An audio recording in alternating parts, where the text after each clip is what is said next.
Hi there, it's Naylan. So today let's build that chimney that you have seen at the intro of the video. So you want to go to the design tab of the toolbox, so let's grab the wall tool and make it a simple one, and let's choose thickness of about 200 and a material that you like, and in the model let's make it display like that stone you have seen. Let's choose stone or two, and now we can say okay. Need to zoom in a bit, and we need to draw, using the center as the reference, the basic shape of about 1.5 by about 500. So let's try and get the basic shape of this chimney, and this is what it looks like in 3D. This is not bad. So after that, we want to go up there and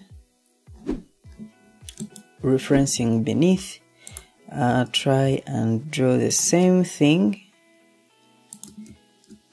over here, and let's give an angle to this to create that fire chamber by going to geometry and positioning and choosing the slanted wall. Let's put in about 75 degrees. Yeah, that's pretty cool. And that's good, although the height is not acceptable yet. So let's make it at about 1.2 high. So let's subtract 1.8, I guess. Yeah, yes, now that's 1.2. Cool. So we have that. And now we add in the top part, which is going to be, so let's try and create something here. We will adjust this to fit what we want it to look like, and I think this is good. In elevation, we can grab this thing and take it down. Yeah. And that is what we have done, which is pretty cool. If you want to be precise, you might need to take this thing and let me change the angle here. So Ctrl D to drag and put it around there. Yeah, put Ctrl D and drag this there and make them intersect. Make them intersect here, which is good.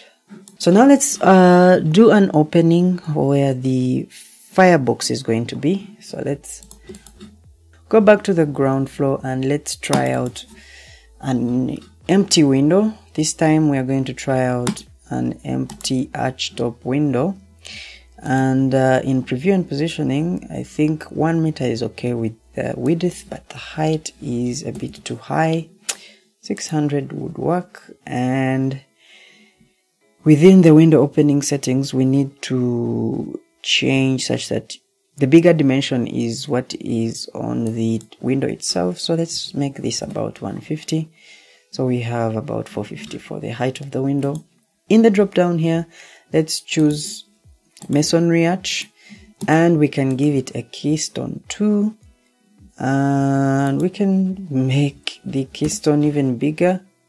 We can keep everything the way it is and make it just pop a bit, because currently it's at 0. Let's make it pop like by 50, and we can, if you like, go to the model attributes and override what it looks like. So let's keep the stone that we used, which is stone 02, and now we can place it here. So after placing it, it's here, but it's way too high. We can select and put it at around 450 from the ground. Yeah, about that. So next is where the TV is going to be embedded. So let's create a niche of sorts. So let's go to openings this time. We can use an opening using recent openings too. So about 1.2 could work, and we need to limit it to one side so it doesn't go through. And that's it. About the height, let's make it at about 3 meters high, the top part. So we will choose the center here and place it. And yeah, that looks good. So right now we can put the base where someone can even place a remote. So we grab the slab tool and go to the settings here. Can make it a little thinner, about 100, and we can make this one a timber post. Yeah, if you wanted, you could override that with wood. So let's try and place that in. We need to offset it. It's about 50. And this is what we have. It's currently beneath here. Let's bring it up to about here. And if you see the surfaces conflicting here, it means that we need to move it a bit. Let's take it up about 50 above that. So that looks pretty cool. Now we need to also put a coping on top of this thing. So we will use the slab tool, go up here and put some coping here, which needs to be offset above there.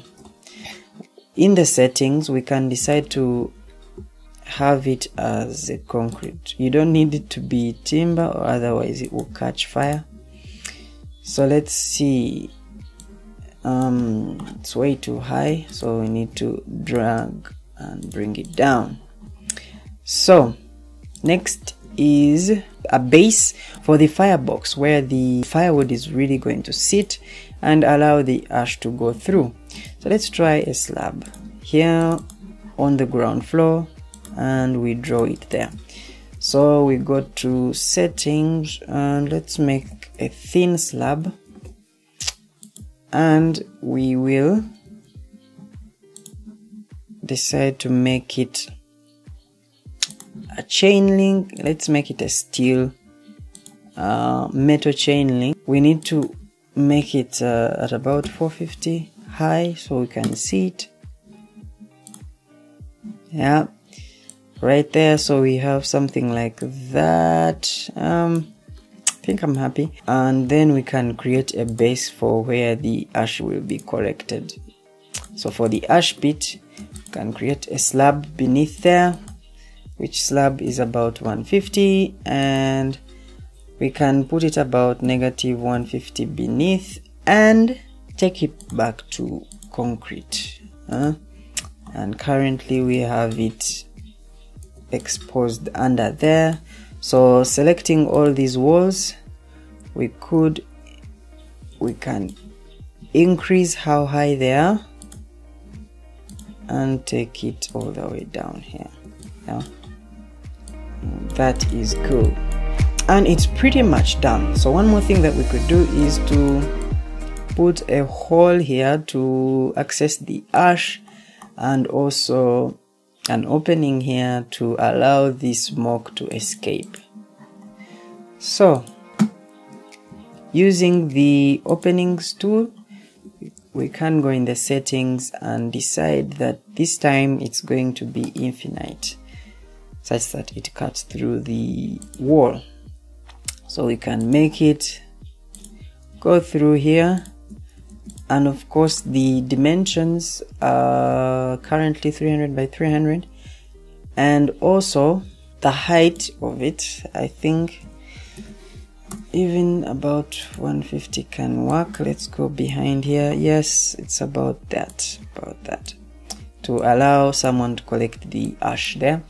We could, even when we are in 3D, put this opening here. Let's make this about 600. Yeah,